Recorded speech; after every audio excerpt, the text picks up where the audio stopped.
Today marks the 1 month of Iran's strike on Israel to avenge the killing of the Hezbollah chief Hassan Nasrallah and the Hamas political head Ismail Haniyeh. Israel intelligence suggests that Iran is preparing to attack Israel from Iraqi territory in the coming days, possibly before the US presidential elections on November 5th. According to reports, Israel too is now at a high level of readiness for a response from Iran. Billboards have come up across Iran a month after the country's deadly attack on Israel on October 1st, bearing the caption, "If you want to fight, then we are masters in fighting." On the day of its strike on Israel, Iran claimed it targeted Israel with a barrage of 180 missiles, including the hypersonic missile. Weeks later, on October 26th, came the calculated response from Israel as it carried out a wave of airstrikes targeting Iranian military infrastructure and air defense systems. While Iran claimed to have defeated the attack with only limited damage, it has vowed to retaliate strongly. Iranian Revolutionary Guard Corps commander Hossein Salami has warned that Iran's response would be different from any scenario Israel might expect, claiming that Israel made a mistake by attacking Iran last week. Sources have told WION that ahead of the Iranian response to Israel, Iran's foreign minister will lead Iran's outreach to neighboring countries in person.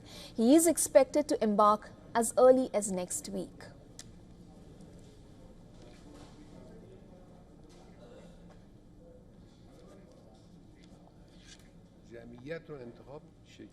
For the latest update, our colleague Anas Malik has sent us this report from Tehran. Listen in.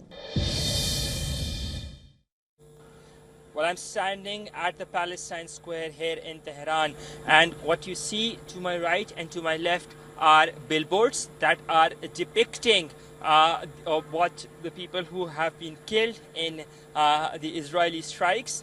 First being that of Hassan Nasrallah. There's a picture of Qasem Soleimani, Hassan Nasrallah, Ismail Haniyeh, Abu Mehdi al-Minhas. We've got pictures of different Lebanese Hezbollah commanders, and it's all across. I'll just walk across to the other side as well. There's a billboard in Hebrew that reads Tufan Digri Daras, that literally translates that there's a storm incoming, referring to the act of 7th of October, where Hamas had classified that and named it as Operation Al-Aqsa Storm. This Palestine Square to the left is where Iranian Revolution of '79 is where the Israeli embassy used to be. It is now the embassy of the state of Palestine. There's a collection booth that has been set up, a donation booth that has been set up over here, just at the Palestine Square. Plenty of Palestine flags, some wall chalking and graffiti that you see here. That is just across, and this is a very prominent city center. You see this is where the collections or donations are being collected, and it has a message of the supreme leader of Iran, Ayatollah Imam Khamenei, which reads in Farsi. So billboards, banners, flags, and sloganeering, all what that is here at Tehran's Palestine Square, and this shows the Iranian optics, as far as the optics are confirmed, the subtle messaging that the Irani side is doing by putting up these pictures and these banners and these flags, that it remembers those who have lost their lives, it honors, and then this also remains an active way of conveying to the wider audience of what Iran is planning or what Iran thinks is going to happen. Anas Malik at the Palestine Square in Tehran in Iran for WION World is One. And joining us live now from London is Chris Doyle, Director and the current lead spokesperson of the Council for Arab-British Understanding. Good to have you with us, Chris. Now, in light of the suggestion by Israeli intelligence that Iran is preparing to attack Israel from its Iraqi territory, which perhaps is an attempt by Tehran to avoid another Israeli attack against strategic targets within its own territory, something it successfully avoided in Israel's last attack. Now, as someone who understands the region well, how do you view the current theater of war in West Asia? There's a regional war. It's extremely dangerous. Many, particularly in Europe and the United States, had hoped that Iran would not respond, that it would keep quiet after the 26th of October Israeli strikes. And they still hope for escalation. But I think that, the whole history of Iran and Israel means the two sides are always competing, and neither wants to back down, neither wants to sort of look as if it's somehow surrendered or given ground. I think what we do see here, though, if it is true, and it is an Israeli intelligence leak, it's come out in the New York Times, nothing is certain, is that it is actually an indication from the Iranian leadership, if true, that the Israeli strikes on Iran on the 26th of October were pretty effective. If those strikes had been, as the Iranian media have been trying to make out, not very effective, didn't do much damage, then I don't believe that the Iranian leadership would be racing to come up with some form of response. I think if it is a response that comes from Iraq, it is a sort of mid option in that it can try to strike a target or targets within Israel, but not from Iranian territory. Now, there's no guarantee that the Israeli leadership won't see this as just an attack from Iran and continue with any response on Iranian targets inside Iran. So it's all very precarious. And I think that the region will be hoping that wiser heads will prevail and to see de-escalation not only between Israel and Iran, but on all the other fronts as well, and in particular because of the humanitarian catastrophe, the atrocities being carried out in Gaza, that there is a ceasefire there. Chris, with the current war of words between the two countries, and especially with Israel also saying that it is prepared for any attack, would you say that the nuclear facilities this time around would perhaps be attacked in Iran, or would they still skirt around of that?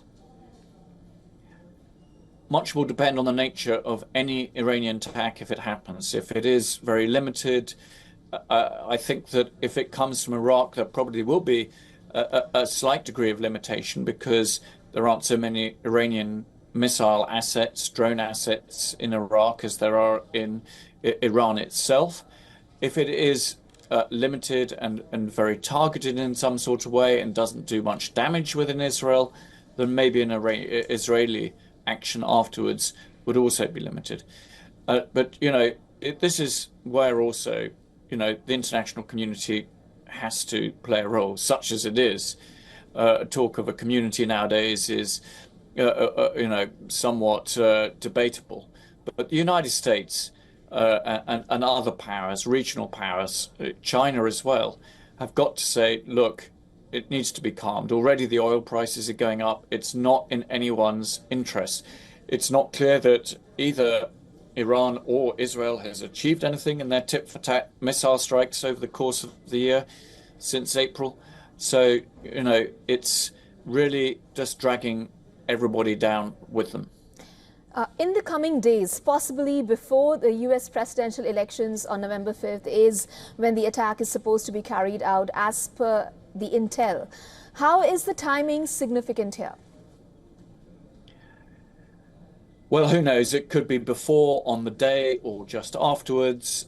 I think the Iranians would like to make a statement. They may think that by doing it on election day, they can somehow grab more attention.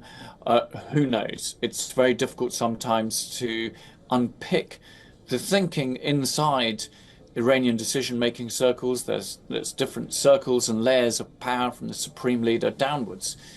But I think that it is clear if there is any Iranian response, it is the hardliners who are still prevailing in how to handle Israel, how to handle its strikes.